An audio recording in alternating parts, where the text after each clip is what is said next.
अस्सलाम वालेकुम। सबसे पहले चाइनीज़ फ्यूचर्स की बात कर लेते हैं, जो कि काफ़ी ज़्यादा नेगेटिव रहे लास्ट वीक के अंदर, और हालात सेंटिमेंट्स भी जो है वो नेगेटिव नज़र आ रहे थे चाइनीज़ मार्केट के अंदर।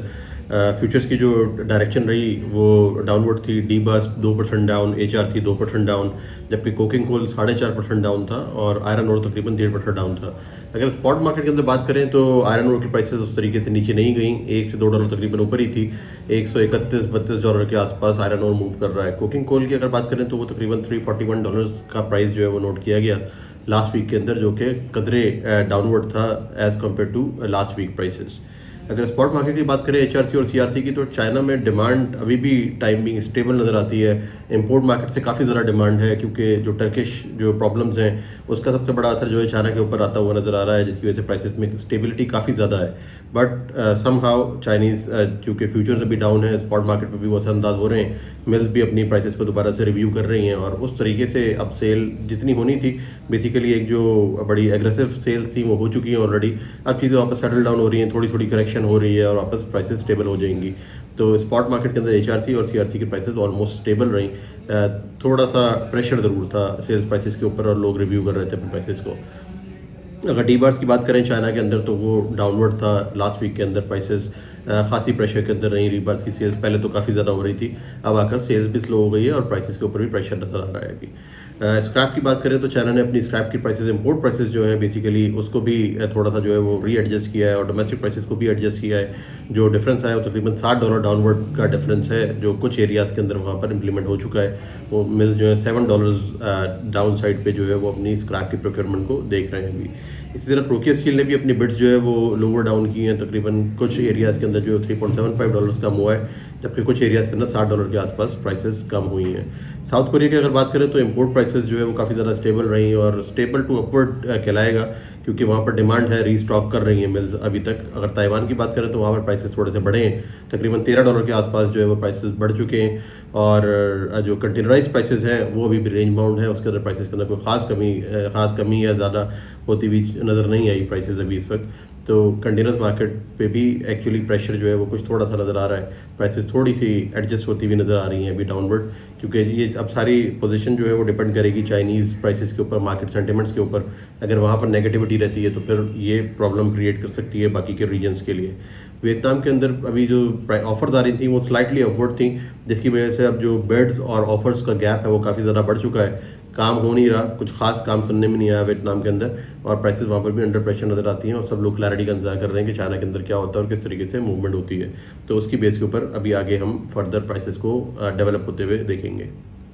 टर्की की अगर बात करें तो वहाँ पर कुछ खास कोई लास्ट वीक के अंदर डील्स कंक्लूड नहीं हुई, कोई ज़्यादा बल्क ऑर्डर्स जो है वो प्लेस नहीं किए गए, जिसकी वजह से प्राइसेस स्टेबल हैं। जो पब्लिकेशंस हैं वो अपनी प्राइसेस को रीएडजस्ट कर रहे हैं, अराउंड $2 से $3 के करीब करेक्शन बता रहे हैं downward as compare to last week. तो लास्ट प्राइसेस जो अब सुनने में आ रही हैं HMS की, वो तकरीबन 460 के लगभग सुनने में आ रही हैं US HMS की।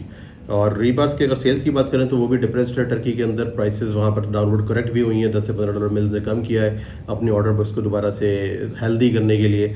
हालांकि पहले काफ़ी ज़्यादा सेल्स हो चुकी हैं, बहुत ज़्यादा एग्रेशन रहा, लेकिन अब चीज़ें ऐसा लग रहा है कि ऐसा ऐसा कूल डाउन होती चली जा रही हैं, जिसकी वजह से दुनिया भर के अंदर हमें असरात नज़र आ रहे हैं। खासतौर से बल्क मार्केट्स के अंदर काफ़ी ज़्यादा असरात नज़र आ रहे हैं। जो टर्की के अलावा मार्केट्स थी वो तो काफ़ी ज़्यादा खामोश थी, सिर्फ और सिर्फ एक्टिविटी जो नज़र आ रही थी वो टर्की के अंदर ही नज़र आ रही थी। तो जैसे ही टर्की के अंदर थोड़ा सा अभी गैप आया और साइलेंस हुई है, उसके बाद लोग थोड़ा सा अभी इसको रिव्यू करना शुरू हो गए हैं कि यार अभी देखते हैं कि टर्की फर्दर जो है वो किस तरीके से कहाँ पर मूव करता है। अगर लोकल स्क्रैप की बात करें टर्की के अंदर, तो वो प्राइसेस भी अभी तकरीबन इस वक्त जो है वो डाउनवर्ड उसके ऊपर ही हैं। थोड़ा सा प्राइसेस जो है वो स्लाइड कर रहे हैं डाउनवर्ड अभी, और ये देखते हैं कि टर्की के अंदर ये मामलात किस तरीके से अभी सेटल डाउन होते हैं, इंपोर्ट्स की मार्केट क्या कहती है, और जो डोमेस्टिक स्क्रैप मार्केट है उसके अंदर क्या होता है। बट अपीरेंटली ऐसा लगता है कि शायद सीलिंग टच हो गई है टर्किश प्राइसेस की, और अब इससे ज़्यादा ऊपर अभी गुंजाइश नज़र नहीं आ रही। टाइम बिंग अब चीज़ें वापस करेक्ट बैक होंगी और एडजस्ट होंगी।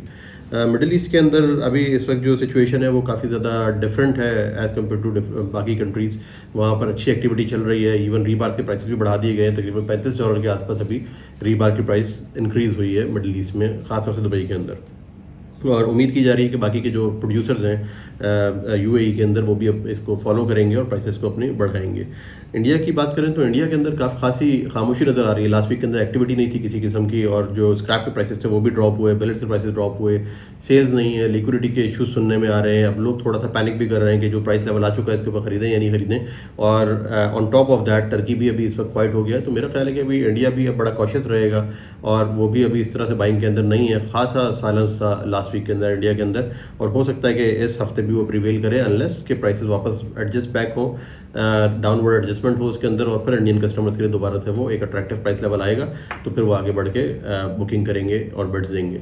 बांग्लादेश के अंदर एक्टिविटी खासी देखने में आई थी लास्ट 10-15 दिन के अंदर, कुछ बुकिंग्स की थी उन्होंने, लेकिन अब प्राइसेस जो लास्ट वीक के अंदर रहे हैं वो फ्लैट रहे हैं, किसी किस्म का खास डिफरेंस नज़र नहीं आया। हाँ, रीबार के प्राइसेस वहाँ पर भी बढ़ गए हैं, अब रिकॉर्ड हाई 70 के ऊपर चले गए हैं बांग्लादेश के अंदर prices, that is around 1 lakh रुपये, 1 लाख बांग्लादेश टका बेसिकली पर टन, तो जो कि काफ़ी हाई प्राइस है। और वो उसकी मेन रीज़न वही है कि आपकी कॉस्ट जो है वो बढ़ चुकी है, फाइनेंशियल कॉस्ट बढ़ चुकी है, आपकी जो आपका इनवर्ड जो अभी इनपुट आपकी स्क्रैप की कॉस्ट है वो बढ़ चुकी है, एनर्जी की कॉस्ट है, तो उन सारी चीज़ों को देखते हुए उन्होंने अपने प्राइसेस बढ़ा दिए हैं। जहाँ तक एलसीज का ताल्लुक है, बांग्लादेश की आईएमएफ की जो बेल आउट प्लान था उसके अप्रूव होने के बाद खासी बेहतरी तो आई है ओवरऑल एक फाइनेंशियल मार्केट के अंदर, बट अभी तक वो जो बेहतरी है वो पास ऑन नहीं हो सकी, ऐसा महसूस हो रहा है कस्टमर्स तक।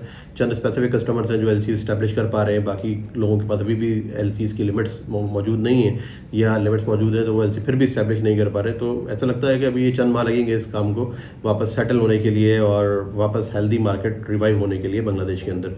बट टाइम बिंग जो प्राइस लेवल्स हैं कंटिन्यूस की अगर बात करें तो $5 की कमी देखने में आई लास्ट वीक के अंदर बांग्लादेश की मार्केट में भी। पाकिस्तान के अंदर भी खासा कुछ ट्रेंड इसी किस्म का रहा। एक तो जो इंपोर्ट की प्राइसेस हैं उसके अंदर कमी महसूस हुई, $5 से $60 के करीब प्राइसेस नीचे आ चुके हैं। जो प्राइस लेवल अब शाइट का सुनने में आ रहा है वो 485 से 490 सुनने में आ रहा है, और डील्स कुछ इतनी खास ज़्यादा नहीं है, बहुत जिसको एलसी की गुंजाइश मिलती है कस्टमर को वही आगे बढ़ के आता है और वही कस्टमर बाइंग करता है, जिसकी वजह से ज़्यादा कंपटीशन भी नहीं है, और जो पीछे से सप्लाई की का प्रेशर है वो ज़्यादा है, ऑफर ज़्यादा हैं, कस्टमर्स कम है, जिसकी वजह से एक बड़ा स्टेबल सा लेवल चल रहा है। बड़ी एक मार्केट जो है वो बैलेंस के अंदर है, बट ओवरऑल अगर देखा जाए तो मार्केट डाउनवर्ड ही है और थोड़ी सी डाउनवर्ड करेक्शन नज़र आ रही है प्राइसेस के अंदर। और एलसी के इश्यूज़ के जहाँ तक ताल्लुक है तो वो आहिस्ता आहिस्ता कदरे अगर मैं कंपेयर करूँ पिछले महीने से तो इस महीने हालात थोड़े बेहतर हैं, बैंक्स भी थोड़ा सा सपोर्ट कर रहे हैं कस्टमर्स को, और कस्टमर्स भी आगे बढ़ के जो काम कर सकते हैं, जो इम्पोर्ट के गैप्स हैं वो पूरा करने की कोशिश कर रहे हैं, और hopefully moving forward Aahista Aahista हालात पाकिस्तान के बेहतर होना शुरू हो जाएंगे। हाँ, बट जो फिनिश प्रोडक्ट के हालात हैं पाकिस्तान के अंदर, इन्फ्लेशन होने की वजह से इतने ज़्यादा पैसे बढ़ गए थे, 3 लाख से ऊपर चले गए थे, उसके ऊपर प्रेशर महसूस हो रहा है, क्योंकि कंस्ट्रक्शन सेक्टर को वो प्राइसेस हरगिज़ काबिल कबूल नहीं है और वो एक्सेप्ट नहीं कर रहे हैं उसको, और प्रोजेक्ट्स जो है वो अभी हैड के ऊपर हैं। अब आहिस्ता आहिस्ता प्राइसेस के ऊपर प्रेशर आना शुरू हो गया और रीबार की प्राइसेस वापस डाउनवर्ड एडजस्ट होते नज़र आ रही हैं। 10 से 12 हज़ार रुपये के करीब adjustment already of the record कर चुके हैं रीबार मैन्युफैक्चरर्स, और कोई वही नहीं है कि वो ऑफिशियली भी कुछ अनाउंस हो जाएंगी और प्राइसेस वापस डाउनवर्ड शिफ्ट होंगी और उसी प्राइस के ऊपर फिर काम हुआ करेगा।